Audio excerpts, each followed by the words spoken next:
Muito bem, quando nós estamos falando do atendimento fraterno, quando nós estamos falando do atendimento espiritual, aquele que busca a nossa casa, que é a comunhão, e todas as casas espíritas, nós estamos falando do indivíduo que passa pelas suas dificuldades internas.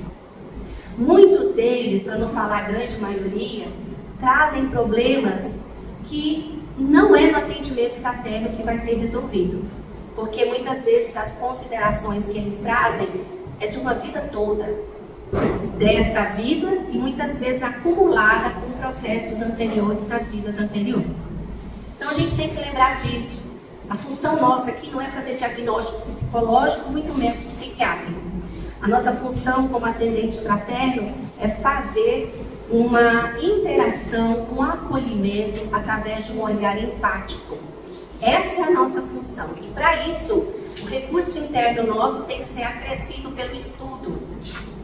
O recurso interno nosso tem que ser acrescido na nossa vontade de aprender. Então não é fazer as coisas da nossa cabeça. A maioria de nós, como espíritos imperfeitos, cheios de vaidade, orgulho, e espírita tem muito isso. A gente se acha. Principalmente quando você está vendo um sofredor na sua frente. Você se acha na possibilidade de fazer a diferença na vida dele, mudando a chavinha do problema. E não é isso. Essa não é a nossa função. A nossa função é aprendermos a ter um pouco de humildade para ver que naquela criatura que está ali na nossa frente, ele está necessitando de um acolhimento, de um olhar empático, de uma proximidade respeitosa, para que não tenha confusão na cabeça dele. Uma coisa é o que a gente deseja, outra coisa é o que o assistido interpreta. Nós somos assim no nosso dia a dia. Às vezes as pessoas imbuídas de um bom propósito falam pra gente uma coisa no bom propósito e a nossa vaidade, o nosso personalismo vai lá e interpreta de uma outra forma. Isso é natural do ser humano, de um planeta de expiação e prova, que é espírito imperfeito, que somos todos nós. Então nós temos que tomar muito cuidado com o nosso personalismo. E isso o Wesley bate na tecla desde a primeira vez que ele veio aqui e todas as vezes que ele tem oportunidade de falar. Porque nós temos um fator chamado que nós sabemos do mundo espiritual, sabemos das interfaces do mundo físico com o mundo espiritual e a gente se acha e muitas vezes se julga melhor do que aquele outro que está ali na frente. Então nós temos que tomar muito cuidado com isso. E eu não tenho nenhum mimimi de falar isso, porque sou espírita e a gente tem que se policiar. E nós temos que abrir esse véu na persona. Uma coisa é o que nós somos, outra coisa é o que nós aparentamos ser. Então, muitas vezes isso atrapalha praticamente 100% de um atendimento. Então, isso a gente tem que ter muita regra. Tem que ter muita humildade de se olhar, como eu disse na palestra de sexta-feira, pegar um espelho e olhar quem sou eu que estou fazendo atendimento fraterno. Será que o atendimento fraterno eu não estou lá porque eu me julgo melhor do que o outro? Será que o atendimento fraterno é para mim? Será que atender o outro faz parte daquilo que realmente me imbui? Ou eu estou lá por outros motivos? Então, essa chavinha do ponto de interrogação a gente tem que ter. No CVV, que a gente já fez curso, é assim, ó. Eu tenho que saber se o CVV é para mim e o CVV tem que saber se eu sou para ele. Por isso que o curso de 6 meses, se você chegar faltando, fecha a porta às 14 horas. 14h11 você chegou, você não entra, você já está dispensado naquele semestre. Por quê? Porque você não dedicou o que você precisava de estar lá antes das 14 horas. Então, no atendimento fraterno é assim também. Esse diálogo fraterno com as pessoas. Nós temos que saber se ele é para nós e se nós somos para ele. Certo, amigos? A partir disso, as perguntas que geralmente vêm, que a gente sempre trabalha aqui com o Wesley, gira sempre em torno praticamente das mesmas coisas. Transtornos mentais é a grande X, a grande dúvida que todo mundo tem. E dentro dessas questões, nós vamos já passar para o Wesley a seguinte pergunta. Wesley, uma pessoa portadora de transtorno mental grave deve ser encaminhada ao grupo mediúnico? Por quê, amigos? Às vezes nós temos a ideia de que a obsessão, exemplo, a obsessão é sempre por um fator extrafísico, sempre por obsessão, desculpa, a depressão é sempre por um fator extrafísico, é sempre por obsessão, e nem sempre é. Tem condições orgânicas que também desencadeiam quadro depressivo. Então, perguntando, Wesley, transtorno mental grave deve ser encaminhado ao grupo mediúnico? E a gente já complementa. Quais seriam as consequências ao portador da doença para o grupo mediúnico, caso a pessoa venha integrar esse grupo? E esticando mais um pouquinho, no caso de transtornos mentais leves, haveria algum inconveniente? Aí primeiro a gente tem que definir o que é transtorno mental leve, de transtorno mental grave, se existe essa diferença.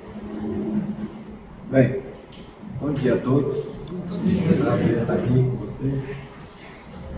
Porque o termo, a gente pode dizer que o termo transtorno mental é um termo genérico, porque é um balaio de gato. Está tudo incluído ali. Desde um paciente, um coordenador do grupo mediúnico orgulhoso, prepotente, que não abre a mente para os fenômenos que ocorrem no grupo, até o esquizofrênico. Então está tudo nesse mesmo balaio aí, está cheio. Então é preciso entender que o transtorno mental é um termo que generaliza. Se você pegar um paciente psicótico, seria um transtorno bipolar ou então uma esquizofrenia. São pacientes diferentes. Por exemplo, o teste da realidade da esquizofrenia, muitas vezes ele está cindido, em fase aguda. Mas nós temos no grupo mediúnico um paciente esquizofrênico grave que trabalha no trabalho mediúnico. Mas em que fase, em que estado do trabalho ele entra? Ele é uma pessoa que faz prece, que encaminha paciente, ele tem algumas tarefas que ele tem uma alegria muito grande de participar. Mas ele tem um transtorno mental grave.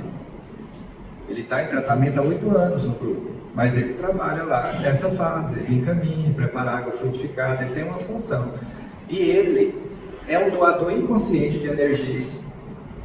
Quando ele está naquela boa vontade de arrumar ali, é uma responsabilidade que ele toma para ele muitas vezes desarticula energias benéficas, que são recolhidas dele de montão. Simples, sincero, abnegado, extremamente pontual. Então ele trabalha, ele é um doador de energia inconsciente, não é uma psicofonia, um trabalho assim, ele não vai ser colocado, não é legal para ele. Ele pode sair contaminado dos processos, mas naquela dimensão que é exigida, ele está muito bem. Está em torno de 6 anos, dos 8 que ele está no grupo, 6 anos que ele trabalha nessa função. A gente tem que parar com a ideia de que ficar no grupo mediúnico tem que ser médium ostensivo. Isso é besteira. A mediunidade ostensiva, ela é usada no grupo mediúnico, mas a parte anímica do ser é muito mais usada. Então, o passista que está na sala de passe, um indivíduo na recepção fraterna, que tem a condição anímica ampliada, é mais útil que a mediunidade ostensiva.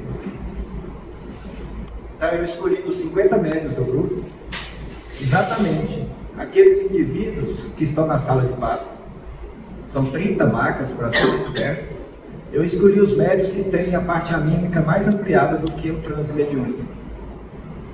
Desses aí, 7 fazem tratamento psiquiátrico. São ex-pacientes do grupo. Que eu trabalhei com conhecimentos profundos para que eles utilizassem. E são abnegados, disciplinados, frequentam normalmente. E são passistas. Transtorno de ansiedade, toque. Eu vou lidar com isso por quê? Porque eles adquiriram a característica que eu peço para o trabalhador espírita.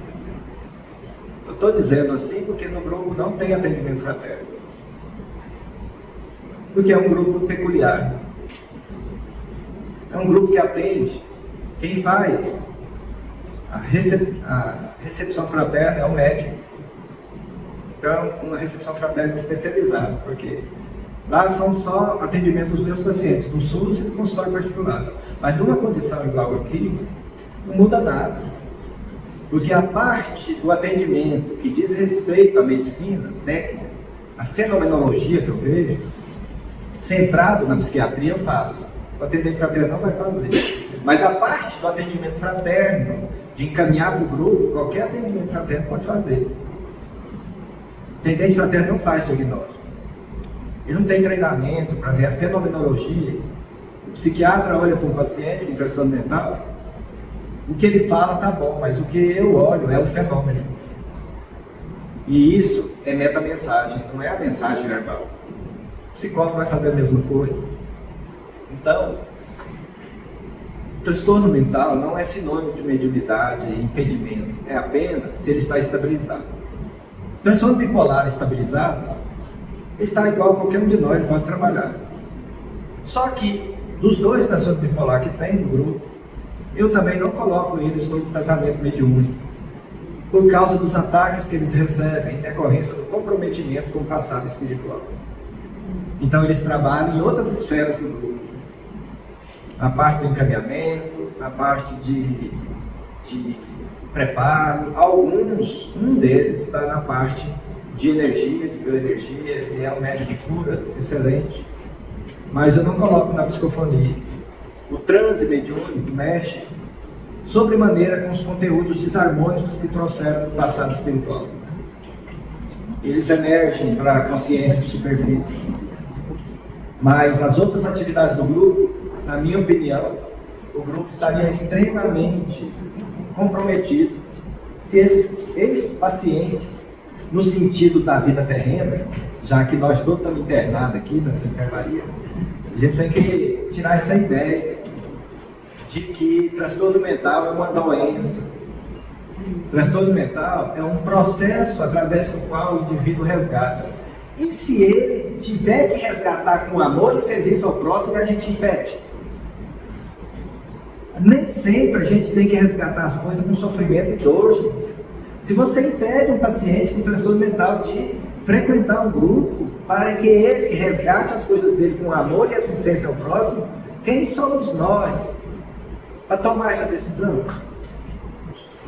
A gente teria que saber todo o passado espiritual dele, todos os eventos em que ele entrou em desconexão com a lei de Deus, saber todas as encarnações onde ele acertou, onde ele errou, e depois tomarmos a decisão. Isso chama julgamento. E João Adiante falou: se a gente não souber, a gente deve abster disso.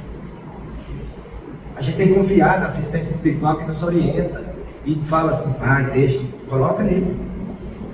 O irmão Maurindo, o mentor do grupo, falou assim: ele está há quanto tempo aqui? Eu falei: está há 8 anos. Aquela outra está há 6 anos. E aquele outro está há 4 anos. Tá. Quantas pessoas não catalogadas com transtorno mental já passaram por esse grupo e não estão aqui hoje? Não tiveram nem a metade do comprometimento deles. Por que eu vou impedir?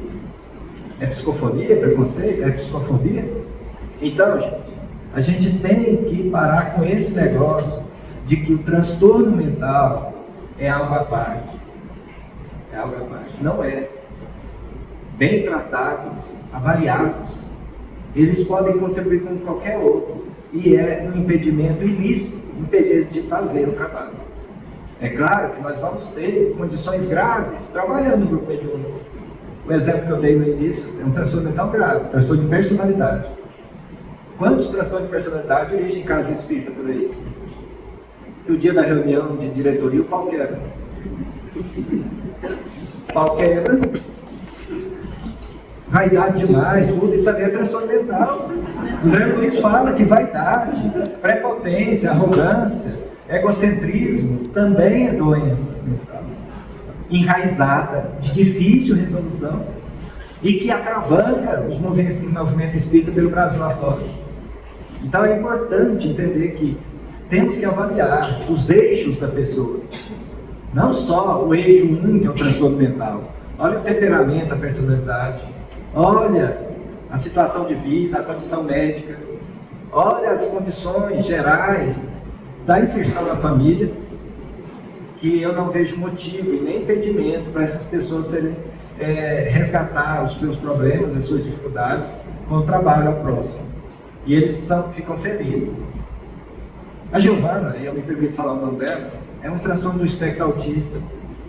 Ela contribui muito com a prece, a oração e as águas fluidificadas nas salas.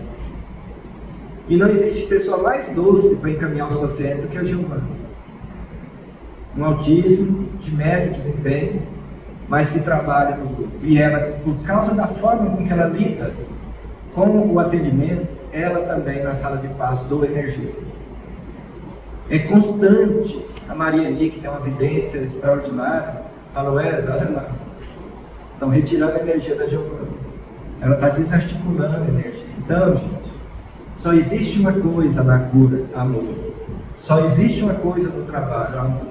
Só existe uma coisa no acolhimento: amor. E o nome disso é compaixão. Se nós nos propomos a ter compaixão com o paciente, por que não com os trabalhadores? O que é compaixão, gente? É a compreensão da fragilidade humana. Por que uma pessoa que está em processo expiatório, com transtorno mental, tem que ser impedida? Por que a gente lê a doutrina espírita pegando só na letra? Ficamos com os estereótipos na cabeça. Se ela está em tudo aquilo que a gente pede para um trabalhador, temos que ter a inteligência como coordenador de colocar ela no lugar que ela vai produzir. Eu faço isso, coloco no lugar que ela vai produzir.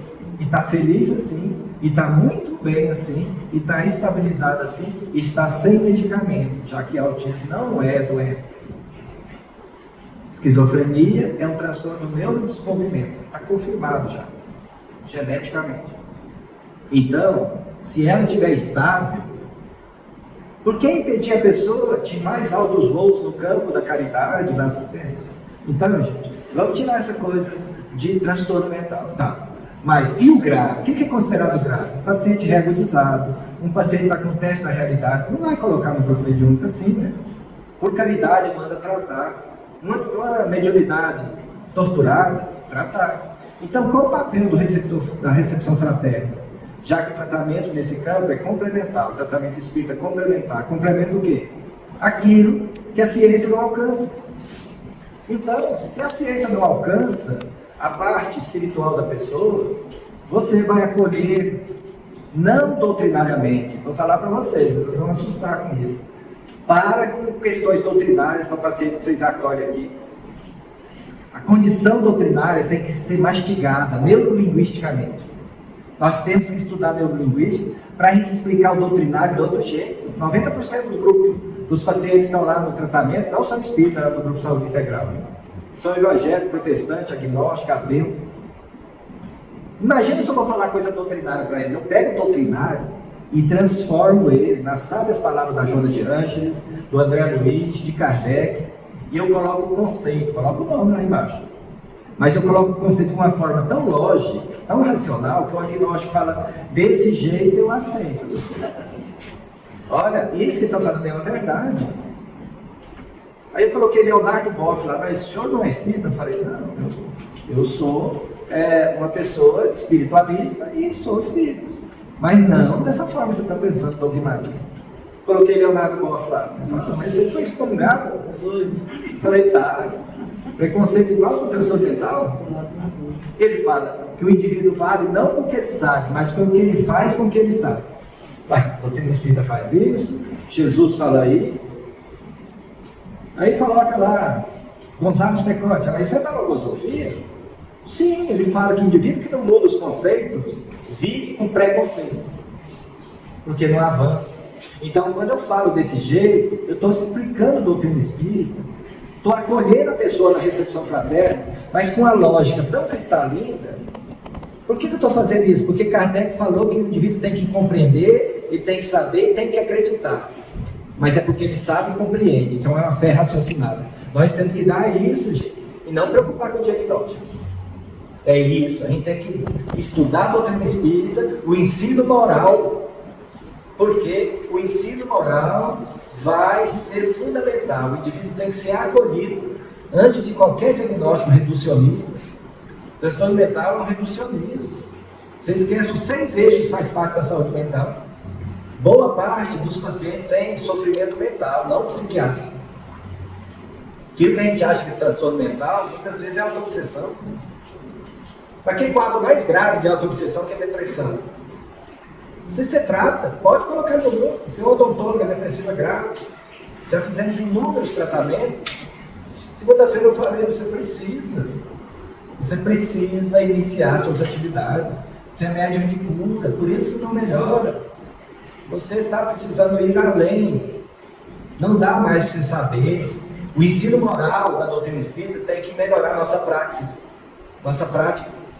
Ela fica aprendendo, faz tratamento e fica recorrendo com complicações. Venha para o grupo, participe, vai além, descubra, para que a tua mente abra, para que você olhe a realidade, em vez de ficar só pedindo. É assim no duro mesmo. Fala para ela no duro, porque ela precisa amorosamente ser despertada. Então, tem depressão e eu acho que ela tem capacidade de oferecer mais lá na sala de passe. E ela vai começar amanhã. Vamos ver se ela vai topar. Porque ela precisa. O assédio está muito grande, gente. Esses pacientes precisam. A gente passa a vida muito cometendo erro e depois a gente retorna aquilo que está na nossa consciência, gerando emoções. O nosso cérebro, ele tem muita dificuldade de lidar com memórias extracerebrais. Ele não reconhece, não vem um enredo para nós.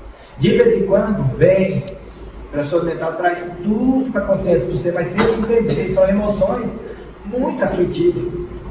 Então, quando a gente pede para ele trabalhar no grupo mediúnico, ele vai gerar umas correntes mentais benéficas, em vez de ficar preso. Ele sai do egocentrismo, de olhar só para suas queixas, ele abre a mente. Então, gente, eu concordo com a integração do paciente ao tratamento.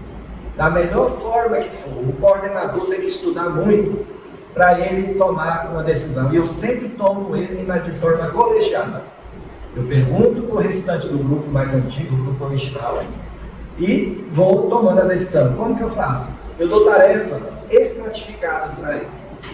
Primeiro, participar dos seminários de integração do saber. São seminários mensais, só sobre mediunidade, que tem desde 2008.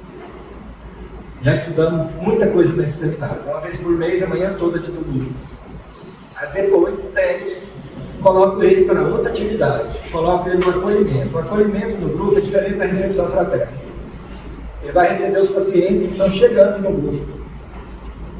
Vai dar acolhida para eles, vai dar uma conversa, vai especificar algumas regras lá do tratamento, da psicoeducação. Depois eu coloco eles no encaminhamento lá dentro do grupo. Aquele que está sentindo mal, eu sempre coloco eles como eu chamo de AT, acompanhante terapêutico. Então ele acompanha aquele paciente que está com tortura depois do desligamento da entidade, que é um apoio muito interessante. E eles ficam com boa vontade de fazer aquilo. Eles ficam com medo de errar na sala de grupo. Então você coloca eles em outras atividades.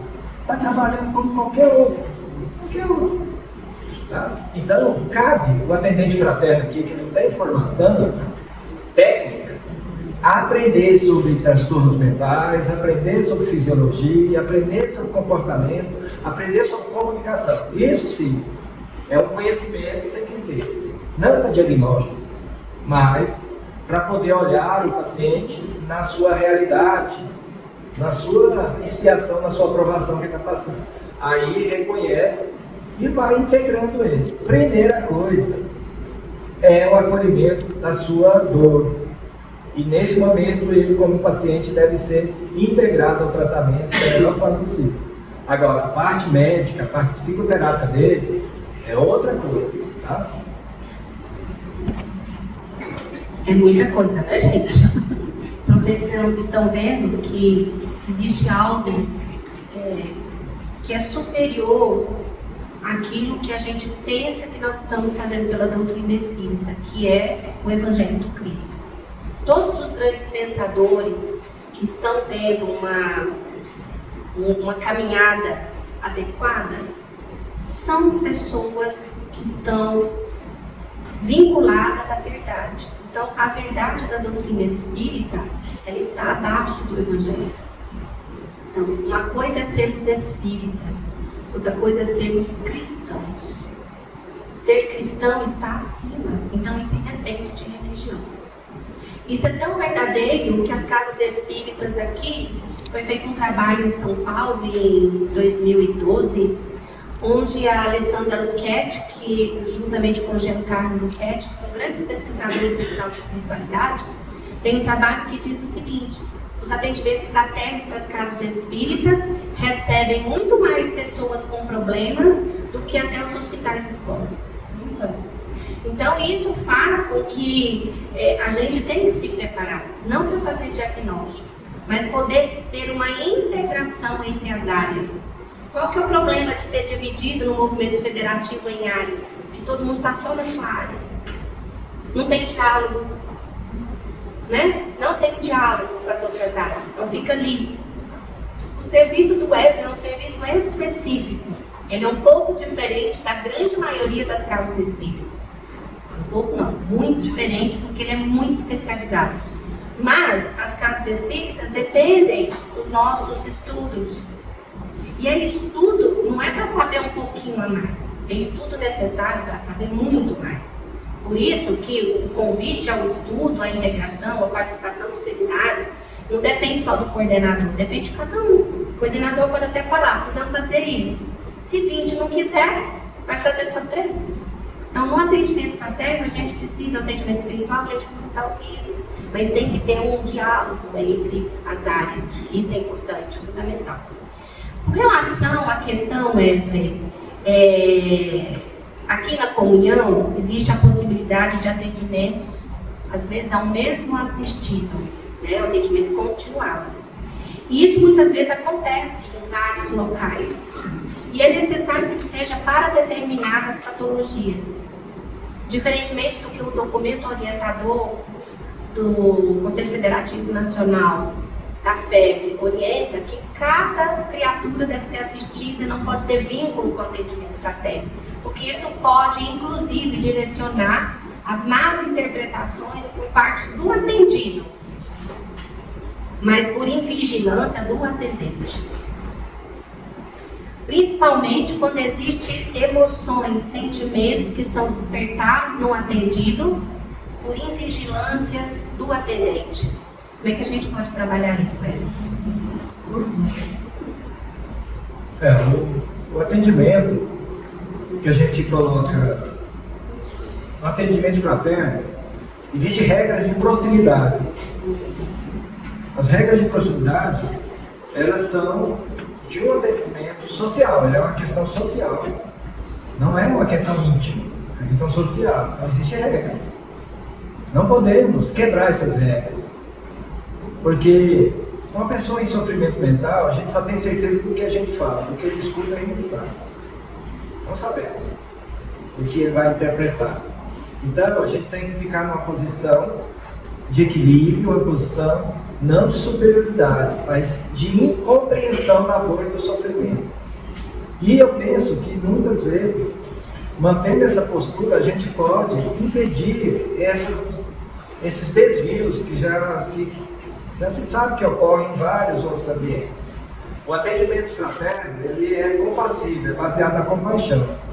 Ele não é baseado no convencimento e nem na sedução. Tentar integrar com outros recursos mentais a abordagem. Não. A gente não argumenta. Isso é a primeira coisa. A gente não argumenta com o indivíduo na recepção fraterna. A argumentação aumenta a resistência, desenvolve ideias equivocadas no paciente. Então, e não se fala, não se quebra a regra de proximidade. Não se faz comparações com coisas pessoais. Não se faz. É esse tipo de coisa que leva a recepção fraterna para o desabafo. Recepção fraterna não é desabafo, é um relato da dor, chama demanda. Demanda é o pedido de ajuda que a pessoa formula para você. E você pode orientar a demanda, porque às vezes o pedido de ajuda não é adequado, mas sempre ele é real. Agora, você tem que orientar a demanda da pessoa. E a sua posição, ela deve ser uma posição de você estar aqui com a sua tua dor não vai me invadir. Os problemas de contra-referência, Uma coisa do paciente chegar em mim e eu trazer isso, uma reação com o paciente, é que leva esses desvios. Tá? Porque a contra-referência é quando uma pessoa fala uma coisa para mim e eu respondo com um problema pessoal ou comparo alguma coisa. Isso quebra a regra de proximidade. Aí vira íntimo. Isso não pode acontecer, não. De jeito nenhum. Porque isso dá a abertura para o paciente falando, não, ele está aqui no pessoal, então é pessoal. Daqui a pouco não é pessoal. Então não pode. É importante entender que essas questões da recepção fraterna, a gente tem alguns, pode dizer assim, o público-alvo da recepção fraterna deve ser o primeiro, embasamento doutrinário seguro. Tão seguro que ele possa fazer correlações. Se tem um indivíduo ali que está com um sofrimento, você tem que ter um conhecimento doutrinário profundo. Você faz correlações, você dá exemplo, porque o paciente ele vai entender, aquele indivíduo que está assistido ali, o consulente, ele vai aprender de uma forma geral, sem compreender muito direto com doutrina. Você precisa ter um conhecimento tal, você tenha segurança de explicar aquele problema dele de uma forma lógica. Aí você tem autoridade. O Evangelho fala isso, que a única autoridade legítima é o exemplo que se dá do bem. Não vai para outros caminhos, vai apenas para responder aquilo que está ali. O paciente está no primeiro momento, cabe a você descobrir o núcleo do problema dele. O núcleo do problema dele não é transtorno mental. Não é, não. O núcleo do problema dele é aquilo que ele apresenta. Ele vai aparecer ali com revolta, coloque. Ele vai aparecer ali com crenças distorcidas sobre as coisas, coloque. Porque nós não estamos no julgamento, crença distorcida, revolta, são condições mentais que têm fluido junto, tem entidade junto, tem desvitalização junto, então você vai estudar o núcleo do problema dele. É diagnóstico nosso, não é psiquiatra. Você vai descobrir o núcleo. A recepção fraterna é centrada na emoção e no espiritual do paciente. Então é importante que a gente aprenda a pegar. Se um paciente fala para mim, lá no consultório psiquiátrico uma coisa, ansioso demais, irritado demais, em conflito constante com a família por causa de coisas picuinhas, aí eu vou olhar e penso, rigidez mental. Que tipo de rigidez mental é esse? O fenômeno. Eu quero saber a receita de bolo, a transtorno mental tem isso e isso.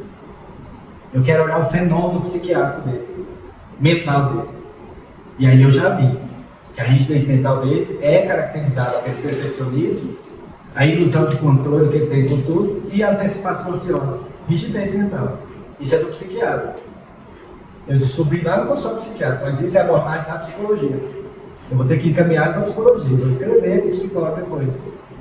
Aqui, no atendimento fraterno, você vai olhar os fatores mentais, espirituais dele, puros, nada de diagnóstico.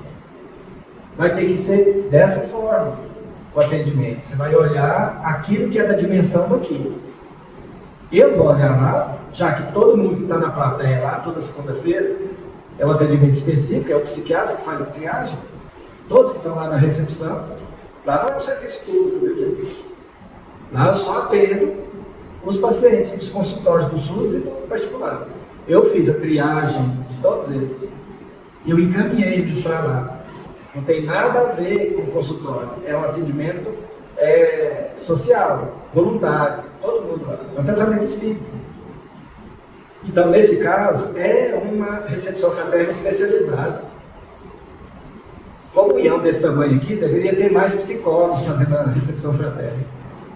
Sim, porque a espiritualidade vai fazendo de jeito que vai lá para aquele lado, para ele ter uma recepção maior. Sabe por quê? Precisa muito ver o núcleo do problema desses pacientes. Quantas pacientes vocês estão atendendo? Todo mundo aqui é recepção fraterna? Levanta a mão aí. Muito bem. Então, uma pergunta para você. Não, sim, só Quantos indivíduos na semana passada você conseguiu ver o núcleo do problema dele lá e escreveu lá na ficha?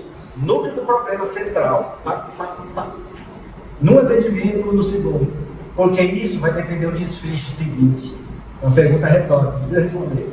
Só pensa, quantos indivíduos, se você ficou preocupado com o transtorno com parte médica, quantos você realmente descobriu o núcleo do problema? Porque isso é onde vai se embasar. É uma pessoa muito sofrimentada, o irmão Maurício chegou próximo dele, e eu falei, paciente grave, usou ayahuasca por 8 anos. Então, vocês imaginam, quantas de TVPs ela fez com ayahuasca em 8 anos? Né? Quanto de conteúdo espiritual que ela... Muitos. Terapia de vidas passadas. Quantas transes químicos ela fez? Quanto que ela mexeu no inconsciente dela e trouxe? Muito. Revoltada lá na maca. Você vai me melhorar mesmo? Falei, tá. Cura sempre é uma autocura. Aí o mentor chegou perto dela e falou, minha filha, o que você quer? Eu quero melhorar disso, cara. Então, você segue o que o orientador está falando para você. Primeiro, você decide o que você quer fazer. Você quer melhorar? Você quer fazer um tratamento? Então, o seu comportamento tem que ser de saída daqui, do problema. Para sair do problema, você tem que mudar de comportamento. Com esse aí, você está entrando. Isso é neurolinguística, não é doutrina. Não. Eu quero tratar, eu quero mudar. Coerência. Aí o mentor, com a sua clareza, foi lá para ela. Você está com um comportamento de entrada no problema, não de saída. Então, a primeira coisa, acalma seu coração. A cura é o ótimo. O bom é você adaptar primeiro. Queira tratar. Então, ele descobriu o núcleo do problema dali em segundos. Olhando mais coisas, nós temos que ver qual é o núcleo. E coloque lá na ficha, núcleo central do problema. Não sei como vocês fazem a parte da recepção. Sim, pode ter E sem dar o espaço. E coloca. Momentaneamente, o núcleo do problema é esse, que o núcleo do problema pode ir mudando. O dela é esse. E aí foi perguntado. E eu fui lá e perguntei de novo. O que você quer fazer? Eu quero seguir a orientação que o senhor me disser. E eu vou me esforçar. E eu orientei a demanda dela depois que o mentor deu a chegada dela. Então agora, ela falou, eu quero fazer... Aí ela começou a entrar no tratamento. Entendeu? O núcleo do problema é importante. Porque a nossa abordagem é em cima dele não tem doutrinário aí. São abordagens.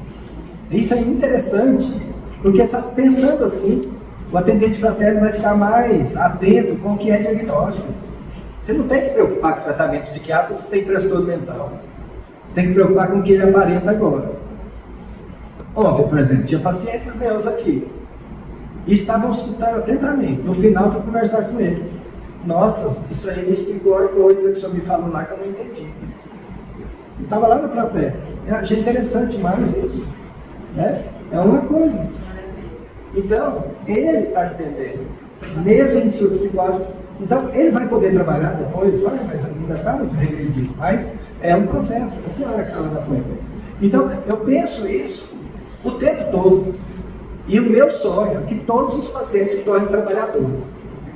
Então, gente, tira essa ideia de que paciente com transtorno não pode trabalhar. Eu paro dessa tese porque eu não aceito eles ficarem de fora.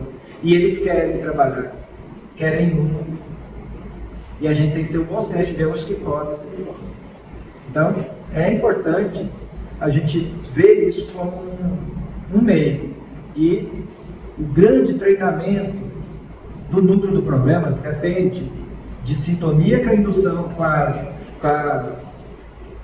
as intuições espirituais. Nós temos que atender as pessoas intuídas, fazer uma prece sincera, porque não podemos ficar preocupados na hora do atendimento fraterno. Se você fica preocupado, você fica só com o seu ego. E a intuição, tão importante para nós trabalharmos, ela é obliterada quando a gente fica preocupado. Então, é importante ficar em prece, é um local de... Antes da recepção fraterna, eu acho mais importante ainda do que fazer o atendimento mediúnico, porque você precisa ficar muito ali, atento com as suas intuições. Às vezes o trabalhador espiritual está ao seu lado, não tem acesso a você. Aí ele vai no paciente na sua frente e acessa o paciente. o paciente despertar você. Às vezes você entende errado o despertamento, ele fica com raiva ou alguma coisa assim, já foi, perdeu. Então, é muito importante a recepção fraterna como o tratamento. Recepção fraterna já é um tratamento. A parte mais importante do tratamento, na minha opinião, é a palestra, é a psicoeducação. Eu não sei como faz aqui com os assistidos, mas tem que ser temas em torno da vida prática.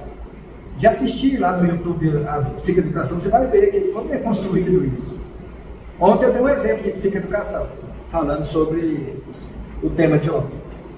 Tá? Por quê? Porque não pode ficar mais aqueles temas gerais. Não podemos mais, gente. A comunhão, em qualquer casa espírita, tem que fazer isso, senão vai esvaziar. Tem que explicar para o paciente de forma ancorada na filosofia, os porquês, na moral, o sentido das virtudes, o fortalecimento moral, e na ciência. Tem que imbricar tudo. Não dá para ficar cego falando só da parte moral.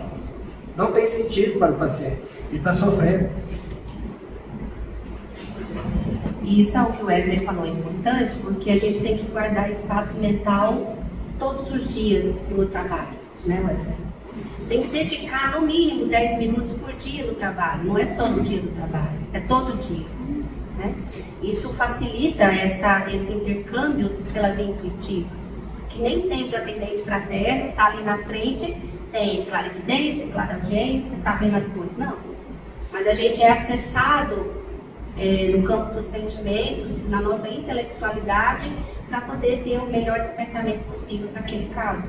Então, é uma regra básica, né, que a gente coloca sempre nas AMES, mas também a gente sempre leva essa ideia para a casa espírita. Precisamos reservar parte do nosso dia fazendo link com a espiritualidade, fazendo a nossa tela mental do trabalho, para que a gente possa realmente ser mais facilmente acessível. Não é porque está na casa espírita que você está facilmente acessível pela espiritualidade.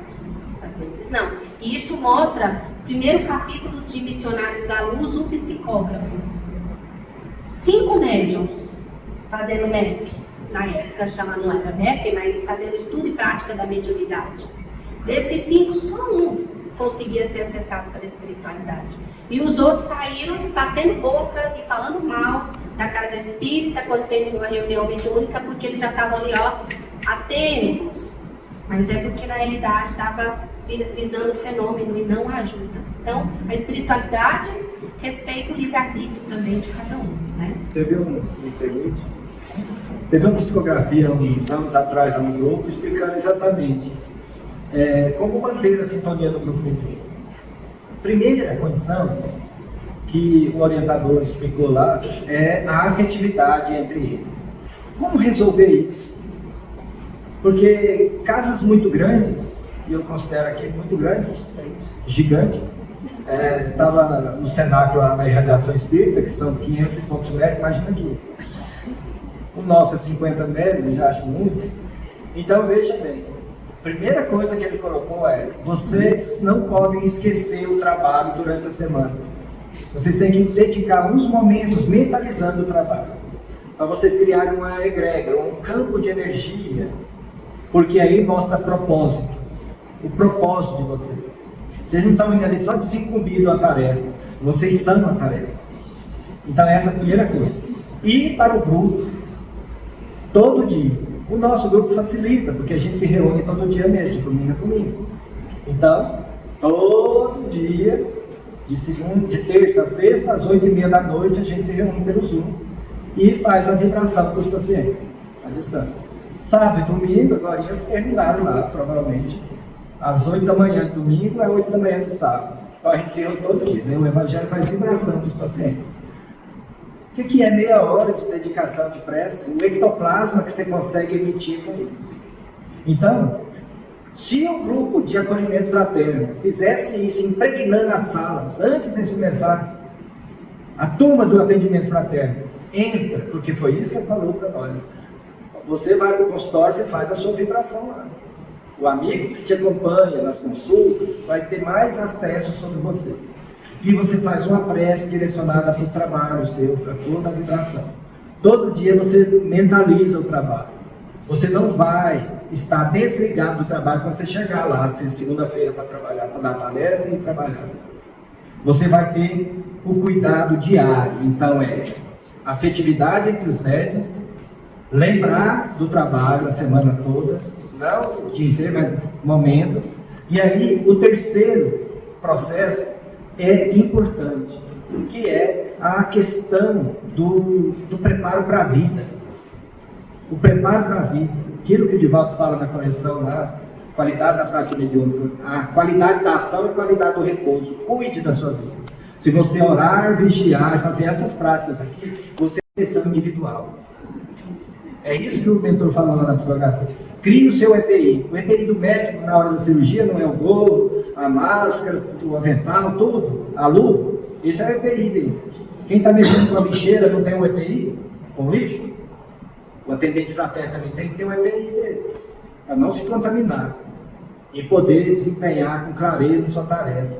E nosso EPI é baseado na oração, na vigilância e no desejo de fazer o bem.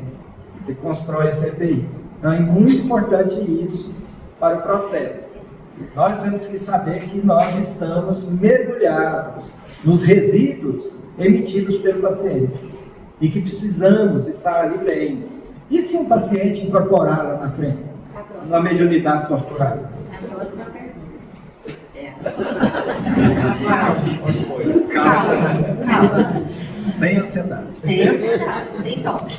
Pode ter. Olha só, gente, isso que o Wesley falou é importante, porque nós já passamos da época de comprar um lugar no céu, né? Então, para fazer atendimento fraterno, tem que estar dentro da boa vontade de ajudar. E não fazendo com que isso, seja em qualquer atendimento da casa, vá te facilitar passar menos tempo no umbral. Né? Então, a gente tem que realmente estar imbuído disso. Por isso que a tela mental diária é importante. Aqui, Wesley, vou juntar duas perguntas numa só, tá? Então, é o seguinte, com relação à questão do assistido chegar na cabine de atendimento e ir lá e fazer uma manifestação psicofônica, tá mediunizado. E aí, na casa, às vezes, naquele momento, não tem como eu encaminhá-lo para um lugar mais adequado para poder fazer esse atendimento. O que o atendente fraterno faz? E a segunda, quando a gente falou sobre essa questão da unidade, né, do assistido com o atendente, no caso do suicídio, ele, o atendente, como é o seu comportamento para poder fazer com que ele desista da ideia, né? Ou principalmente, se pode abrir uma exceção com relação à manutenção do mesmo atendente para o mesmo assistido com ideação suicida, porque o documento orientador já avisa que você pode ter essa quebra exatamente por isso, exatamente por ter um adoecimento agudo que é a crise suicida, né? Não significando que aquele que está atendendo seja melhor do que os demais para fazer isso. Mas, como proceder nesses dois casos? Olha, aos 65 anos a gente já esqueceu da primeira, então eu vou tudo lá. Manifestação com psicofonia, com alta agressividade no atendimento. Então vamos lá para essa. Então a primeira, é importante que a gente entenda o seguinte: chegar numa casa espírita, adentrar as barreiras magnéticas da casa, os pacientes desencarnados, as pessoas que acompanham, já que todo o tratamento espiritual ele é coletivo, nunca é individual, não é o paciente, é o coletivo que está com ele. E eles vão usar os recursos que tem. Se a mediunidade do indivíduo é torturada, ele vai ter acesso fora da vontade do assistido. Isso significa chamar obsessão, gente. Então, é normal que um indivíduo com gripe espirre, tosse, tenha febre. É normal que um indivíduo com mediunidade torturada, o aparelho psíquico dele seja usado. Então, é natural que haja incorporação. E elas são de vários tipos. Vou contar no grupo. Lá no nosso grupo pode uma pessoa na maca tal incorporar uma entidade dessa aqui porque a mediunidade dele é torturada. Mas a entidade está aqui, não está conseguindo aqui, ele vai lá naquele. Você pensa que não é. Não, então, está no atendimento fraterno, casa que se preza, por favor, sou meio direto mesmo, Casa que se presta tem que ter um atendimento emergencial. Todos têm, o nosso tem. Tem uma sala lá, incorporou a psicoeducação, teve uma psicofonia da psicoeducação, teve dentro da sala de passe, ele vai ser atendido. Por quê? Quando ele tem lá no consultório psiquiátrico, como todas, às vezes você está falando com o paciente, você pensa que o paciente está falando com a entidade. Como que eu resolvo? Toco, faço um desligamento, mentalizo e encaminho lá na sala da corrente, lá na sala da corrente mental, lá no mediúnico. Não está tendo nem trabalho lá, a equipe espiritual está lá. Eu confio na assistência espiritual dentro do consultório, eu confio, 100%. Eu não estou sozinho lá. Será que nós confiamos que estamos sozinhos lá no atendimento fraterno? Que só está eu lá. Que eu vou precisar de ajuda, não sei o que, não precisa de ajuda nada não. Mentaliza logo, gente. A equipe espiritual está lá, 3, 4, 5 técnicos espirituais lá com você. Você não acredita. Nós não precisamos de aparato nenhum para socorrer. Basta você desarticular a energia e mentalizar. Eu toco no frontal do paciente e já encaminho. Outras vezes eu converso com a entidade. Converso de forma neurolinguística. Às vezes o familiar que está lá nem está sabendo que eu estou conversando com a entidade. Mas eu estou conversando como se fosse com o paciente. Mas é preciso confiança. Anos de atendimento nos dá essa confiança de acreditar na assistência espiritual. Então, é necessário entender que as casas precisa ter o apoio à recepção fraterna. É uma sala onde você leva o paciente que está nessas condições. E aproveita e já faz um desligamento logo ali. Então, é importante. Tem uma condição mais séria que o atendente fraterno precisa ter esse apoio. São as psicofonias violentas. Antigamente a gente agarrava os pacientes. Eu lembro em 2008, 2007, a gente agarrava o médico, ficava segurando, lá 3, 4 segurando o médico, a entidade querendo virar. Por que ela fazia isso? Virar a mesa, fazer isso aí? Porque em vez da gente estar pensando em equilíbrio, a gente ficava com medo. E ele trabalha com o nosso medo, nossa insegurança. Agora não. Ele quer fazer alguma coisa, a gente só mentaliza a energia. Aqui não é local para isso, e aqui é a casa de Jesus. Você vai ficar quieto e agora para ouvir. Você fala com muita entonação na voz e trabalha isso. E faz o pedido, faz assistência. Primeira coisa que a espiritualidade faz é ir lá ter alguém, mas tem que ter um plantão para isso. Nós temos 3. Cada segunda-feira tem 3 médicos no plantão. Amanhã é a Maria Elia, a Terezinha e a Maria Lu. Depois cada dia tem 3, a gente reveza. Viu que tem um problema, ele já levanta os 3, vai lá, recolhe, pega o indivíduo e leva lá para a sala. Então é importante isso aí. O paciente passou mal, está estrebuchando no chão lá. Pega ela, ajuda, leva lá para a sala mediúnica, para a sala tal. Lá já tem os aparelhos, tem tudo lá para fazer o atendimento emergencial. E já faz. Então é importante ter tudo programado. Nada é estranho para o atendente fraterno. Para ele não ficar desamparado, ficar com a sensação de estar sozinho. Então é muito importante isso. Essa é a conduta que nós temos lá. A outra pergunta... Sobre a questão do suicídio, né? Aí eu vou acrescentar o que está aqui na outra pergunta. Vamos supor, a criatura chega na casa espírita, não tem ninguém. Será que eu posso, ninguém assim, naquela cidade, que possa poder acolhê-lo, né? E muitas vezes essa pessoa vem frequentemente. Será que, movido pela vontade de ajudar, o atendente fraterno pode fornecer o seu número de contato para toda vez que a pessoa com ideação suicida, que ela tiver em crise, ela possa entrar em contato? Na verdade, gerenciamento de crise suicida não é no atendente fraterno. Gerenciamento de crise suicida é para o profissional, gente. Eu trabalho há 36 anos com essas coisas. Eu lido com isso naturalmente. Você não tem informação. Vamos fazer uma cirurgia, uma laparoscopia, abrir o abdômen do indivíduo, você não sabe as técnicas, vai matar a criatura? Então, é preciso entender que você, para atender uma crise suicida, o seu papel, eu vou falar do endereço, o seu papel é diminuir o assédio sobre ele, encaminhar espírito sofredor, o conhecimento doutrinário. Você vai fazer o quê? Essa pessoa está assediada. E eu acho que o atendimento espiritual do assédio é mais importante para gerenciar a crise suicida do que abordagens verbais. Tem que diminuir o assédio sobre o indivíduo. Tem que diminuir a presença das entidades suicidas. Nós sabemos que o suicida, num looping, você sabe o que é looping, né? Circuito. O looping do suicida é grave, gente. Ele vai para a necrópsia, depois ele vem para a família, depois ele vai para a sepultura, depois ele vai para a região de sombra. Então, uma agregação de energia nele, ele já sai do looping. E isso pode ser 4, 5, 10 suicidas ao redor do paciente. Nosso papel não é fazer diagnóstico, não. Esse momento é mais grave é a condição espiritual dele, o assédio. Porque eles compartilham a mente deles com a dele, porque eles entendem sintonia. Então o papel mais importante da crise suicida é diminuir o assédio. Não é assim que a gente faz um tratamento intercessório com pessoas que estão longe do grupo de outro, quer perguntar? Não, gente. É para diminuir o assédio para aceitar tratar. O assédio sobre ele é muito grande. Nós fizemos tratamento à distância para diminuir o assédio. Depois de umas semanas do primeiro atendimento, ele foi mudando, não foi? Porque o assédio diminuiu. Aí ele foi querendo fazer tratamento.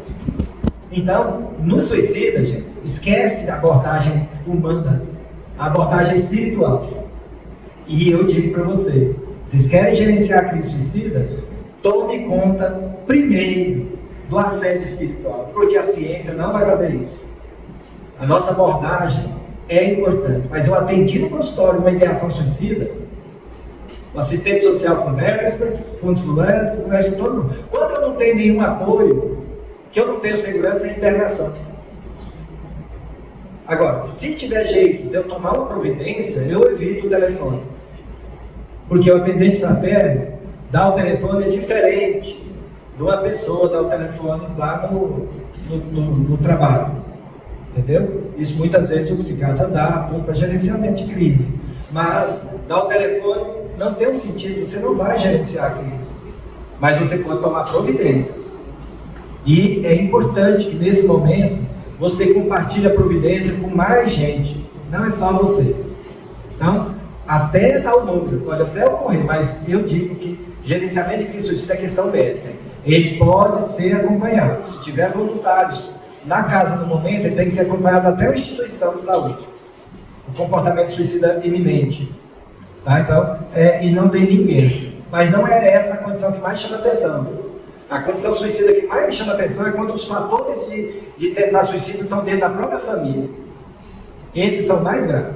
Ele voltar para junto lá dos familiares. Você acha que o familiar... Então você tem que identificar, você está sozinho, não. Qual é o fator, qual é o núcleo. Se há abuso na família, o local certo de ir é a instituição de saúde. Você não está apto a fazer isso na recepção fraterna. Tá? Mas você está apto para ajudar a pessoa com o assédio espiritual. Ele não deve sair da casa espírita sem um atendimento profundo. Não é só um simples passe, não. Ele tem que ser atendido na desobsessão emergencialmente. É possível isso aqui? Pois é, não pode ir. O papel do atendente é encaminhar para o tratamento. Ele sair daqui e depois você fazer uma pequena revisão de como ele saiu, como que está. Para que ele perceba, olha, você tem que ir semana que vem. Mas mantém esse compromisso aqui. Mas procura o profissional de saúde. É possível mandar ele vir todos os dias tomar um passo de obsessão? É necessário. Filomeno de Miranda fala que tem que ser todo dia. Gente, qualquer doação de energia é choque anímico. Ele precisa ser tratado diariamente. Aqui possibilita isso. Então, é importante que essa condição profissional seja separada do atendimento fraterno. O atendimento fraterno que eu faço, eu como psiquiatra faço. Mas não é a mesma coisa. Então vocês têm que separar, gente. Senão vocês assumem responsabilidades que não são de vocês. E aí vocês ficam inseguros. E não tem jeito de fazer uma capacitação. É claro que o atendimento fraterno deve saber sobre acolhimento, sobre tudo isso. Mas número de telefone, você não vai poder se tornar igual a casa espírita que quer fazer atendimento médico. O atendimento médico na casa espírita, no meu entendimento, atendimento odontológico é incidental. Uma família lá, a pessoa está com febre, não tem recurso, um médico lá do grupo espírita vai lá, atende, faz um atendimento, mas não é hospital, não é postinho, não é UBS. Centro espírita não é para isso que está ali. O médico está com uma situação incidental. Não é um local de atendimento de saúde. A Anvisa não admite, não vai admitir esse tipo de instituição. Não pode ser, não é uma instituição de saúde. Vamos. Com relação a essa questão do suicídio, amigos, a Federação Espírita Brasileira tem um projeto Prefiro Viver. Se vocês entrarem no febnet.org.br, vocês vão ver na aba de estudos, a penúltima aba chamada Prefiro Viver. É uma cartilha que nós participamos, um grupo da AME Brasil, um grupo da FEB, para trazer as orientações gerais para a Casa Espírita de como proceder perante uma crise suicida. Como gerenciar, não a crise, mas o indivíduo. Então, isso é importante, faz parte de uma orientação vinda de profissionais que participaram, Então, nós tivemos o Alejandro Vera, que é o coordenador do Núcleo de Saúde Mental da AME Brasil, e uma série de outros profissionais em que nós trabalhamos essa questão. Tudo isso que o Wesley disse, ele está lá. Então, se quiserem depois olhar com calma, é uma cartilha, não é um livro, mas é uma cartilha que dá para estudar em grupo do atendimento fraterno e que pode realmente trazer essa prática mais próxima de todo mundo, Porque senão o que acontece? Cada casa fazendo uma coisa diferente é complexo, então é no sentido de unificar condutas. É claro que cada casa tem a sua especificidade, mas a cartilha do Prefiro Viver, ela tem um roteiro, acerca dessas questões. Muito bem, Wesley.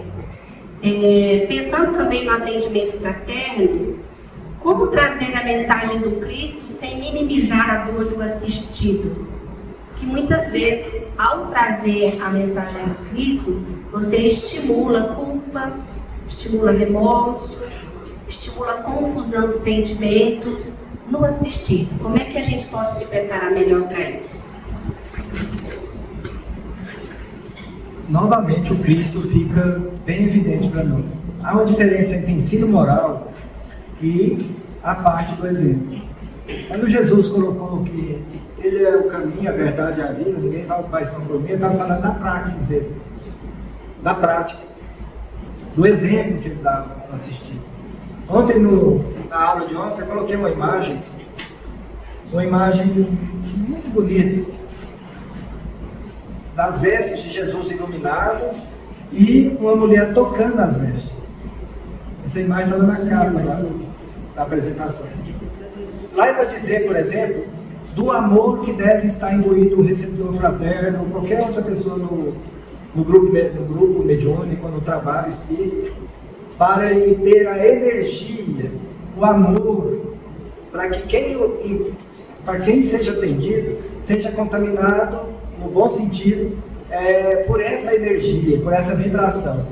Então, antes de mais nada, é preciso que ele seja envolvido nessa energia da recepção fraterna, que ele seja tocado no coração. Eu penso que isso é muito importante, a energia com que a gente fala para ele. Não é nem um conceito, nada, é a energia. Nós precisamos passar essa segurança para ele e mostrar que nós estamos interessados, que nós compreendemos, por mais distorcida que sejam as queixas do paciente, que ele se sentiu acolhido ali. Para isso eu tenho que ter presença real, eu tenho que estar com interesse. Não, volto a dizer, Márcia, com muita ênfase, não é hora de conceitos doutrinários. O conceito doutrinário tem que ser filtrado. Você tem que acolher ele. Ele não pode se sentir pior. Se a gente pegar um conceito doutrinário, ele pode se sentir pior depois que eu emitir, mais culpado, mais esperançado. Jesus não fez isso, gente. Ele perguntou, cadê os que estavam querendo te apedrejar? Foram lá. Eles não, Senhor, eles foram embora. Porque Jesus primeiro, ele foi lá de forma psicoeducativa e trabalhou a internalidade dele, porque o fariseu tinha muita coisa com a aparência. Jesus largou a hipocrisia lá e foi lá neles. Entendeu? Quem estivesse em pecado, atire a primeira pedra. Olha que técnica. Ele foi lá na virtude contrária, na alta análise, tirou a trava deles. Quem tivesse em pecado, atire a primeira pedra. Então, o que ficou claro? A hora que ele falou a frase: eu também não te condeno. Ele não tirou a esperança, não trouxe nenhuma informação que piorasse. Olha que interessante. Ele falou: eu também não te condeno. Eu também, mas agora vá para a sua vida, mas não voltes a sair do eixo. Eu estou traduzindo. Não volte a sair do eixo, que pecado quer dizer fora do eixo. Qual que é o eixo? A consciência. Não volte, ele associou o que ela estava vivendo com a quebra do eixo. Ela estava ali representada um distúrbio na decisão, no comportamento. Mas ele entende que a imperfeição tem essas coisas. Aí ele falou: vai, mas não volte a errar. Lembra disso? De Paulo de Tarso? Falei isso ontem. Paulo de Tarso fala isso. Quando eu quero fazer o bem, o mal está comigo. Quer dizer, o mal que eu faço ainda está brigando para prevalecer. Então a gente fica naquela ambivalência. E Jesus sabia disso, falou: vá, mas não voltes a pecar, não voltes a sair do eixo. Então, pegar o ensino doutrinário e traduzir, falar no coloquial, isso é o que se pede hoje para o atendente fraterno. Ele falar de uma forma fluida, mas assim, não carregada. Já pensou se eu falasse na psicoeducação? Quem assiste psicoeducação já viu que ela é diluída. Ela não tem os conceitos doutrinários. Eu coloco eles na lógica, sabe por quê? Porque tem ateu assistindo, agnóstico, tem um evangélico que depois da propaganda enganosa aceitou ir lá. Tá? Então, é do Satanás, é do negócio. Então, eles foram lá. Para que eu vou carregar? Ele quer a crença dele. É a escola que ele está certo. A religião dele é a escola que ele está certo. Para que eu vou trazer mais conflito do que o sofrimento já está trazendo? Então eu tenho que ser leve, tem que ser lógico. E Kardec, mais uma vez, orienta sobre isso. Kardec falou que a gente deve ficar no ensino moral de Cristo. As outras coisas a gente deixa. Então eu fico no ensino moral. Você pode ver nas citações, Paulo, os apóstolos, só cito o ensino moral, porque aí não tem briga. Então na hora da recepção fraterna, mas como que eu vou fazer ensino moral se eu não estudo? Se eu não pratico? Porque o Haroldo Dutra fala isso nas cartas de Paulo, um livro lindo. Ele fala isso, que o Evangelho de Deus é Jesus. Não é o ensino, é a praxis de Jesus. Então nós temos que ter essa prática de acolher. E no primeiro momento fazer aliança com a comunhão. Fazer aliança aqui. Fazer aliança até lá, confiar. Nossa, mas eu fiquei tão em paz, né? Tão em paz aqui. Então isso é importante, porque ele vai voltar, a pessoa vai voltar. Então faça tudo para que a sua prática seja amorosa. Confia nisso, porque a hora que você está fazendo isso, a gente espiritual está tratando a pessoa lá, naquela hora. Tem gente que é tratado mais na hora da palestra, que é a hora que ele vai na sala de paz. Respeitando os seus 65 anos, né? Só idoso, não tem? Eu sou mais nova que ele. Assim, uma das primeiras perguntas que chegaram aqui, eu deixei agora para o final, é por que então, como que a gente compreende a busca de um ateu, de um agnóstico, do evangelho budista, independente do seu problema, procurar a solução da casa espírita? Tem algo que podemos pensar sobre isso? Gente, o sofrimento do ateu, do budista, de qualquer um, é sofrimento. O sofrimento ele tem a função de quebrar uma ideia, quebrar uma forma de ver o mundo, uma mentalidade. Ontem eu falei sobre isso, sobre a mentalidade. A nossa mentalidade ela não é criada, não é desenvolvida nesse mundo, gente. A nossa mentalidade está arraigada no nosso eu de hoje e na nossa consciência de ontem. Então a mentalidade, gente, ela está arraigada no espírito, está nesse ego atual, que é o eu agora, mas tem vários eus dentro de mim. Então a minha mentalidade, ela é assim, mas o sofrimento detona com qualquer mentalidade. Ele deveria fazer, porque quando isso não ocorre, ele vai para a rebeldia e para a revolta, agravando a própria situação. Lembra que nem todo sofrimento né? Não é o sofrimento que faz o indivíduo crescer, evoluir, não é. É o que você faz quando está em sofrimento. A quebra de mentalidade. Essa quebra de mentalidade, ela precisa ser ajudada. E eu tenho que ajudar com cuidado. Por isso que Kardec estruturou a doutrina espírita em cima dos porquês, em cima do ensino moral e em cima da parte científica. O ateu, esses outros, né? Vou dar um exemplo aqui. Tem uma paciente que frequenta o grupo há muitos anos, desde que o grupo, você sabe que o grupo mediúnico, o grupo Saúde Integral é um grupo mediúnico sem teto, né? Ele não tem casa espírita, ele já passou por lá. A hora que muda a diretoria, que eles falam para a gente dar licença, ele já sai. Então, Casa de Eurípides, Meimei, Irmã Cheia, e atualmente estamos no Aprendiz do Evangelho. Até mudar a diretoria, eles achar que a gente não deve ficar lá. Aí a gente muda para outra casa. Então, oi?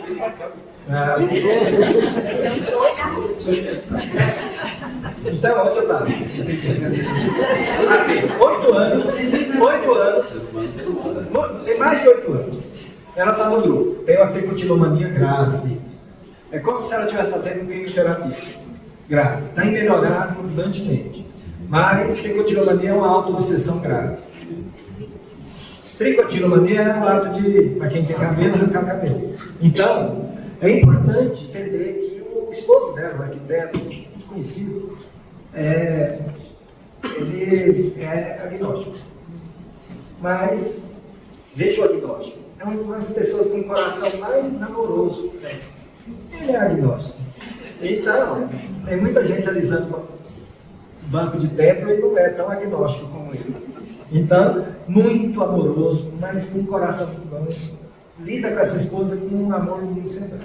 E durante muito tempo, ele chegava e deixava ela lá dentro, o maior carinho, e ia lá para dentro do carro, lá fora no estacionamento. Ela não ficar escutando aquelas besteiras lá. Então, tranquilo. Um dia, choveu, tinha uns indivíduos suspeitos lá, e ele saiu dentro do carro e foi lá para dentro, sentou lá no fundo, a mulher nem viu ele. Nunca mais o agnóstico deixou de frequentar a psicoeducação. Ele assistiu só uma vez, mas porque a orientação da equipe espiritual para a palestra era específica. Repita quantas vezes for necessário. Porque esses pacientes chegam aqui, você não sabe, meu filho, o tanto que eles estão em confusão. Então eles não sabem nada da reunião as primeiras 2, 3 vezes que estão aqui. Então repita os temas, mas para o outro palavrear, não a mesma aula. Pega os conceitos de forma geral, traduza o doutrinário em palavras diretas, lógicas, envolva o porquê das coisas, a correlação entre corpo, mente e a parte da consciência. Repita sempre a questão do amor e construa as citações em cima do Evangelho, da doutrina espírita e da ciência. Faça a integração que toda a consciência humana vai despertar. Eu nunca deixei de fazer isso. E esses indivíduos se sentem extremamente bem. E sabe o que acontece? Eles fortalecem a religiosidade deles lá na religião deles. Continuam lá fazendo a consagração, continuam lá na igreja evangélica e vão fortalecendo, sabe por quê? Eles se sentem acolhidos ali, não desrespeitados na sua crença. Eles percebem que o ensino do Cristo, do jeito que eu estou falando ali, é o mesmo que fala lá. Então isso é fundamental. Lembra? Porque os nichos lá no André Luiz, lá no templo, no qual mesmo? No nosso lado mesmo. Então, não tinha os nichos lá para acolher de forma ecumênica. Então, a palestra tem que ser em torno da vida prática, sobre a vida prática e respeitando a consciência. E isso pode ser muito bem falado, não importa. Para quem sofre, por exemplo, o Evangelho. O Evangelho é melhor para quem sofre. Quem não sofre fica achando que é chato. E para quem sofre, é uma bênção.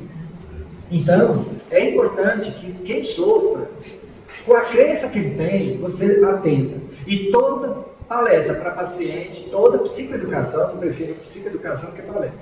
Psicoeducação tem consequências terapêuticas. Ela não é psicoterapia, mas tem consequências terapêuticas. Então você faz uma vivência e você explica. Então quando eu falo a mulher e o guru, é uma está no livro da Melody Beach, Codependência Nunca Mais, é uma historinha. Eu estou querendo fazer uma vivência. Então, a psicoeducação espírita tem que ter a vivência, que é um contexto.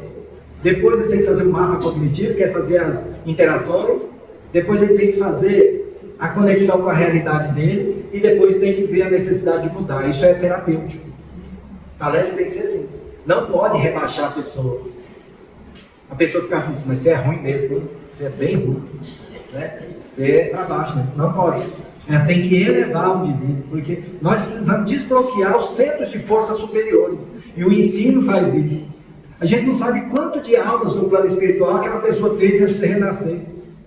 A gente tem que tocar lá no corpo mental dele, é com o ensino moral. Mas toca muito com o exemplo nosso. A forma amorosa que a gente acorda, tá certo? Ou seja, gente, temos que estudar, né? E nos capacitarmos. Uma coisa é fazer uma palestra repetindo o que já foi dito e o que está escrito. Outra coisa é fazer um convite amoroso através da sua fala para aquilo que realmente a criatura que está ali no auditório, que a gente não tem nem ideia do que se passa na mente dela, ela ser acolhida. Então isso é psicoeducação, como Eva colocou. E eu já vou fazer uma propaganda que ele não gosta muito, Grupo de Saúde Integral lá no YouTube. Tem trocentas aulas que a Ruth já assistiu todas, né? Então, a gente realmente recomenda porque é muito bom, vale a pena, para a gente se capacitar, né? E o Evangelho sempre está acima de tudo. A última pergunta, gente, porque nós temos que dar um lanchinho pro Wesley antes de ele pegar o carro para Goiânia, né? Então, assim, essa pergunta é interessante que eu vou fazer, mas eu só vou contextualizar antes de fazer pro Wesley. Uma coisa é falar de casa espírita no Brasil. É uma por esquina. Outra coisa é falar de casa espírita fora do Brasil. Uma vez nós fomos convidados para fazer um tour em determinados países para trabalhar essa questão da doutrina. Uma das principais palestras ou psicoeducação que eu fiz foi no final do atendimento de uma loja de produtos agropecuários. Depois das 5 horas, ela se transformava numa casa espírita, durante 2 horas. Terminou as 2 horas, ela voltava a ser uma casa de produtos agropecuários. Uma coisa é você alugar, tirando Brasília, que não é modelo para muita coisa em termos de preço, uma coisa é você ir para Lusiânia, Silvânia, alugar uma casa, pagar R$ 2.500 para o aluguel dessa casa simples para se tornar uma casa espírita. Outra coisa é você pagar a hora no exterior para que aquele local, independente do que ele for, você vai pagar em euros. Então você vai pagar R$10.000 para falar durante 2 horas. Então, ser espírita fora do Brasil é missão. Por quê? Porque eles têm que lutar com preconceito. Se o passe for realizado e você encostar na criatura, você pode levar um processo judicial com prisão. Então é muito complicado a gente fazer espiritismo fora do país. Eles são missionários, os nossos amigos, principalmente na Europa, onde lá falar de Jesus é falar de coisa quimérica.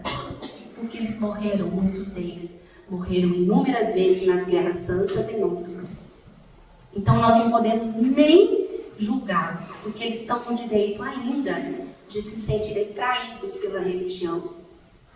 Então os nossos amigos que têm trabalho no movimento espírita internacional, eles têm que saber até o que fala, como fala e onde fala. Então é muito complicado. Então eu estou fazendo esse introito pelo seguinte, vai ser. Como devemos adaptar as orientações em atendimento presencial para as orientações online, para assistidos em vários estados do Brasil e às vezes do exterior, onde não existem centros espíritas próximos à residência do assistido? Uma das soluções, o Grupo Saúde Integral é um projeto que inicialmente era para pacientes que eu acompanhava dentro da casa espírita, um hospital psiquiátrico de base espírita. Depois passou para fora, eu saí do hospital e estruturei esse outro trabalho. Hoje ele tem uma filial na Europa, na Polônia. O Grupo Saúde Integral, ele tem um grupo lá. São pacientes brasileiros da Polônia, vivem lá há 20 anos, fizeram o tratamento espiritual aqui, na unidade ostensiva, e hoje eles estão trabalhando lá. Só que o Grupo Saúde Integral lá ele é online. Então, qual que é a maior questão lá? A questão de espíritos desencarnados do cristianismo, né, morreram e não aceitam a questão da morte, a questão do desencarne. E as reuniões deles, mediúnicas, são muito difíceis, porque são espíritos assim, que estavam muito, agora já está melhor. Então esse grupo trabalha à distância e todo o curso dele é online. Então eles fazem o curso online, tanto a UNR quanto o NEV, então eles fazem esse trabalho lá, online. Então eles têm uma média de 30, 40 pessoas, africanos, portugueses, holandeses, são normalmente pessoas que têm o entendimento do português, às vezes as aulas são em inglês. Essa é uma questão. Segundo, na Irlanda. Tem um paciente meu da Irlanda que está frequentando um grupo. Lá na Irlanda é um pouco diferente. Você chega, eles já dão o passe, faz o passe, só depois que vai ter a palestra. Eles fazem a reunião invertida. E a Federativa Irlandesa Espírita, ela fica numa casa paroquial da Catedral de Dublin. Vocês imaginam o que é isso? Uma federação espírita dentro de uma casa paroquial? Então, nesse sentido, é diferente também, porque lá eles não têm essa questão. Da mesma forma que você está dando passo aqui, está conversando aqui. Então, eles têm, bem rudimentar mesmo ainda, para os níveis E essa questão do campo moral, do campo espiritual, não, eles têm uma visão muito pragmática da reunião. Então, nessa situação. Em Portugal, nós temos uma colega que é do grupo, que está em Portugal agora. Então, lá já é diferente, lá tem muito essa coisa de magia negra em Portugal. Muita coisa assim, sabe? As pessoas lá não sabem disso. É muito espiritualismo. Muito mediunismo mesmo.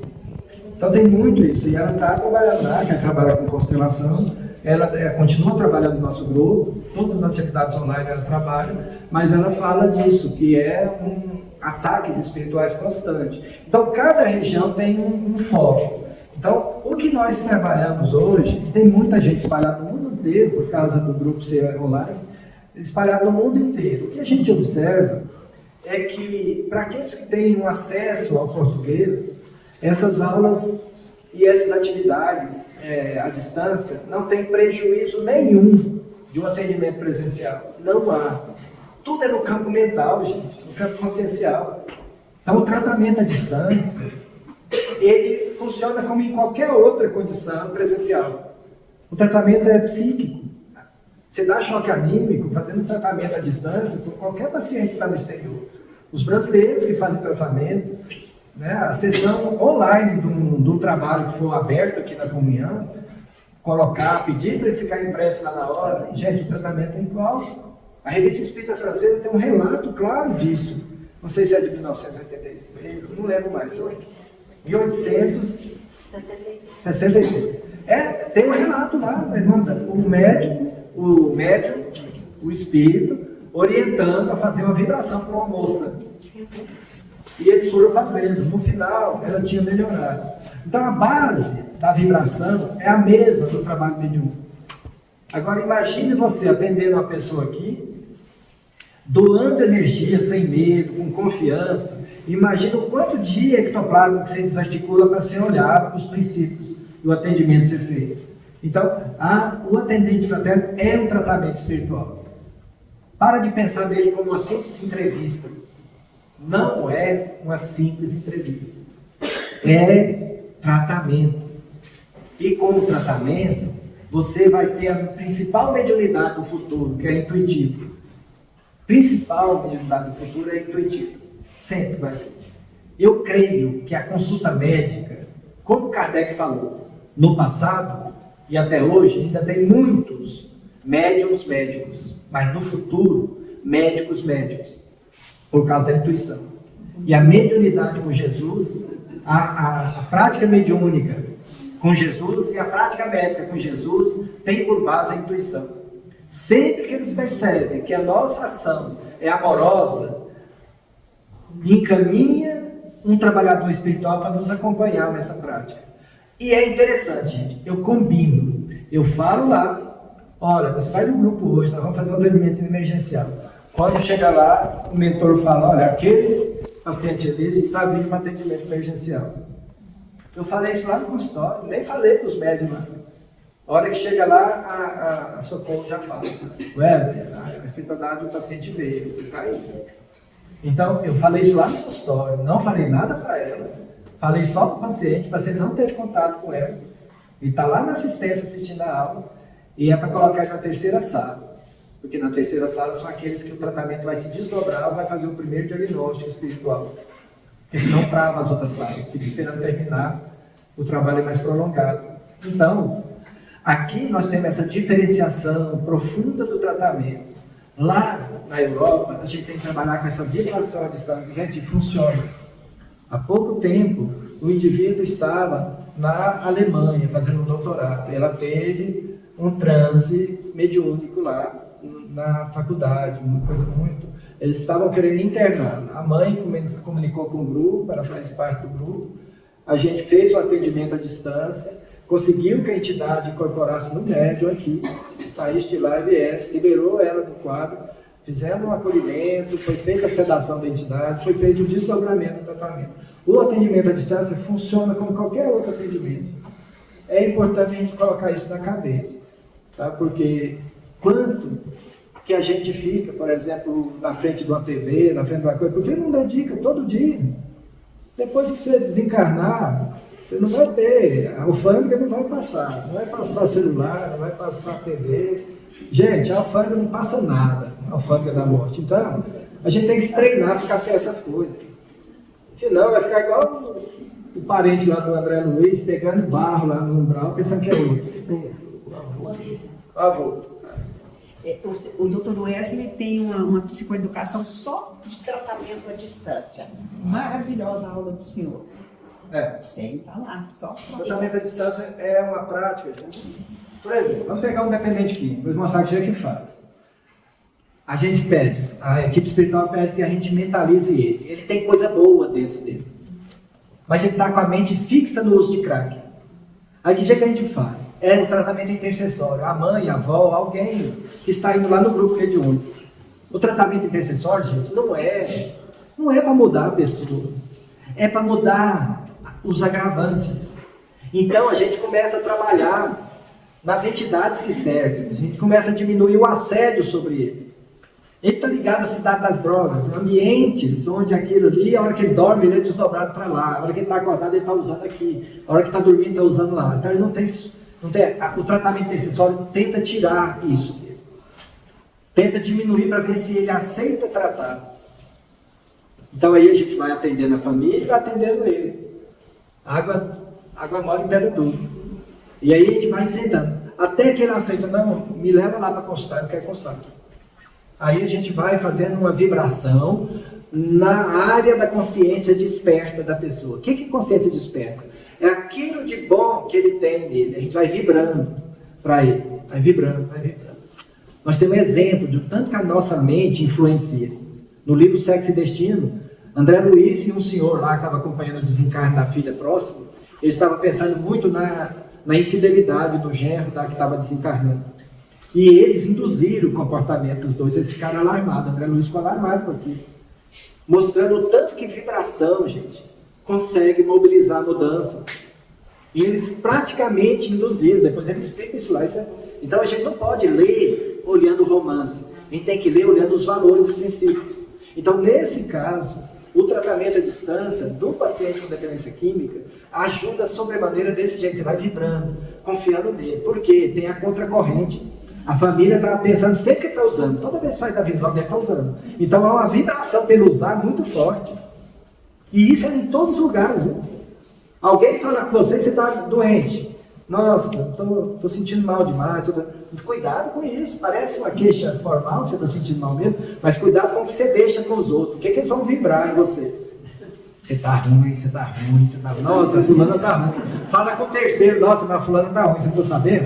Aí vai mais outro, nossa, fulana tá ruim. Cuidado com esse tipo. Falo, não, não tive bem, mas agora eu tô melhor e tô mais forte para ver a vontade de Deus. Pronto. Aí você deixa o pacote certo. Que aí a pessoa vai vibrar com você. Seja esperto. O paciente também ele tem que ter esperança. Viu Jesus dando esperança? Eu também não te condeno. Mas cuidado com suas decisões. Não sai do eixo. Olha que interessante é o processo. Né?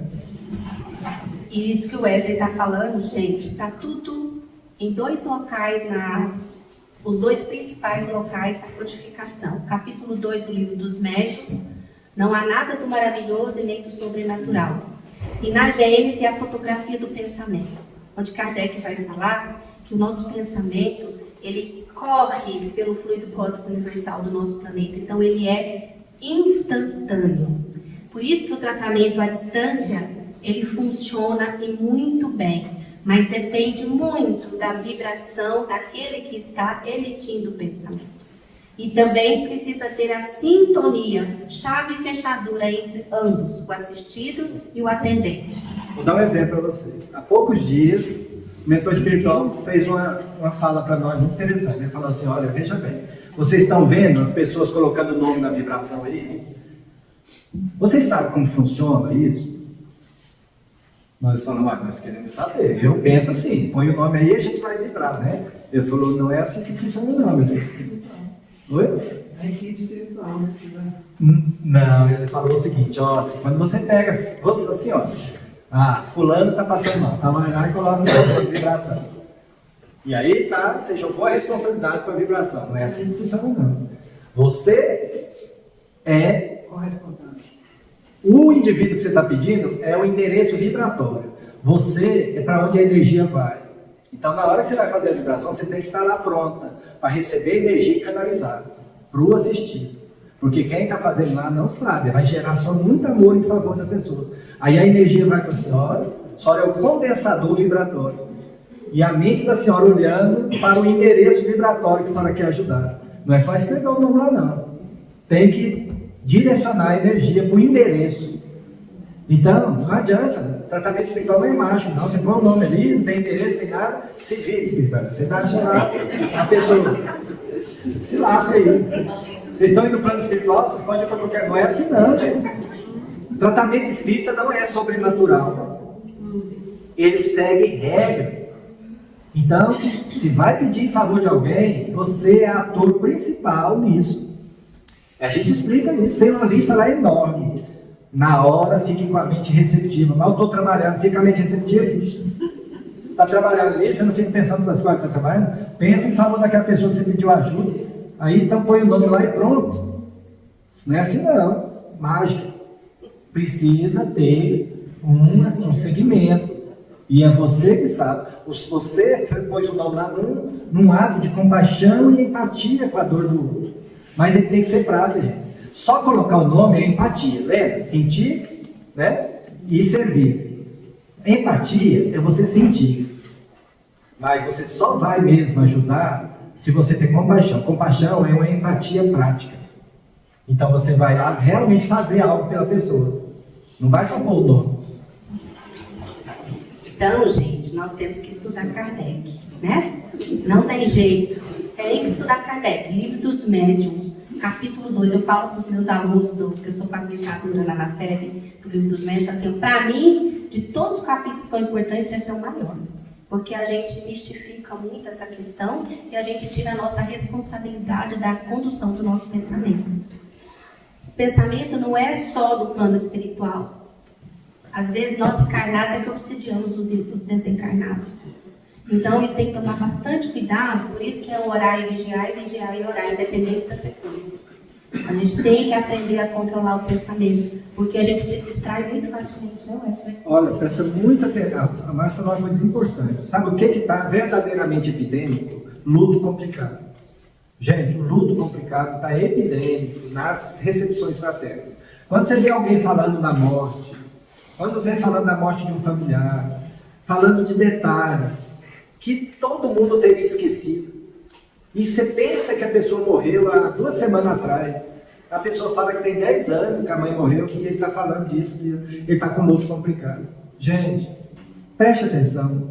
Na maior parte das vezes o familiar está lá junto com o paciente na hora da recepção fraterna. Chama indução espiritual.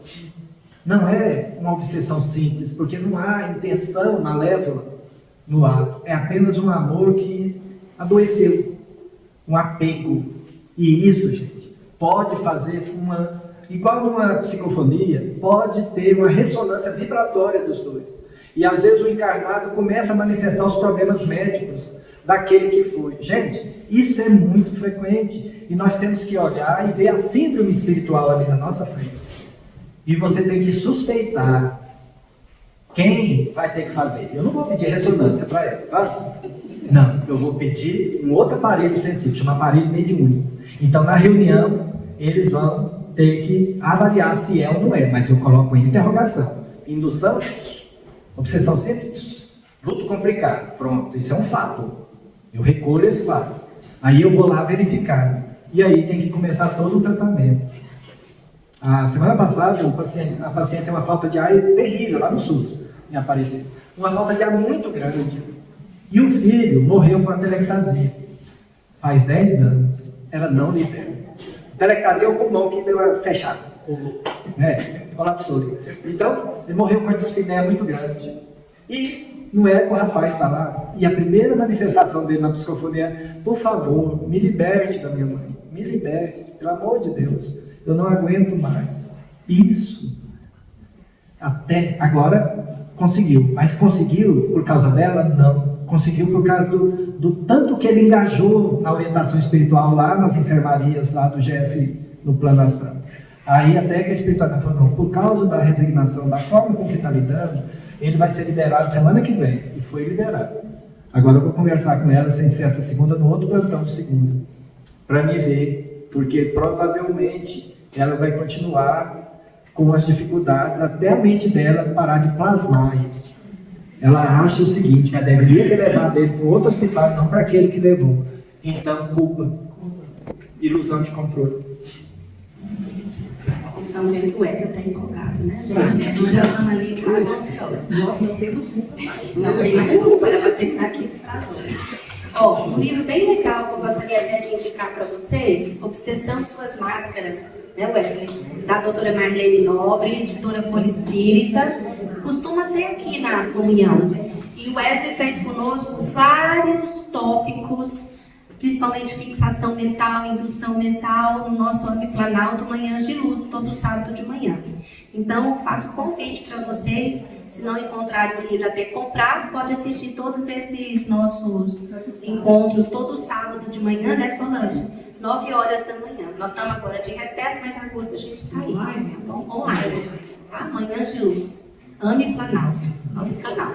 E o GSI do Wesley também é fantástico, eu acho que também é importante a gente sempre divulgar. Pedir para a Ruth, então, conduzir para os finalmente, Ruth? Então tá bom. Então, vamos então fazer a nossa prece. Senhor Jesus, agradecemos infinitamente pela possibilidade do nosso encontro, pelos espíritos que aqui estão, porque esta fala não é só para nós, mas também para os espíritos no plano maior que também nos assistem, repercutindo além das paredes da comunhão.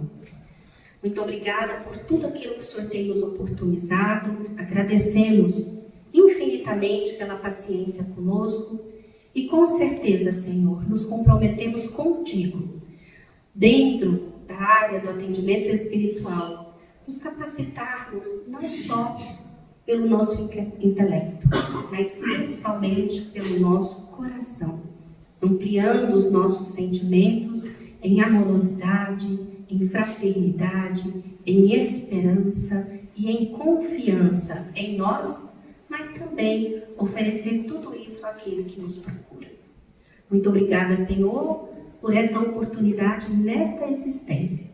E que possamos nos reunir em breve para dar seguimentos aos estudos de hoje, mas em especial para darmos seguimento no nosso compromisso contigo, através da nossa preparação cada vez melhor em receber aquele que nos procura com as dores da alma.